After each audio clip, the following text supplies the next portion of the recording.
So the other day, somebody on my team, they asked me, Garrett, so through all the ups and downs, how do you stay motivated? And it's a few key things I could touch on how to stay motivated, but here's one of the major keys, right? Remembering your why. Remember why you got started. Remember exactly that moment when you were laying in your bed, you said, I need more.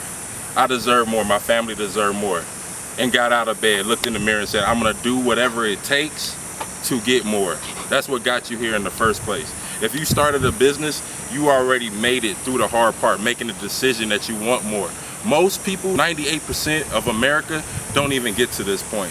They don't even make that decision, but you were strong enough to make that decision and say, I need more, and provide a life for my family so they can live a better life than what I'm living, or for my kids, leave them, more money instead of more debt. You don't want your kids taking over your debt, right? So how I stay motivated, I always remember my why. My daughter is how I got started in this business. I wanted to provide a better life for her. 4 years ago, I was doing things, that was putting me in bad situations, catching cases, 2 felonies, So one more felony, I would have probably never seen my daughter again.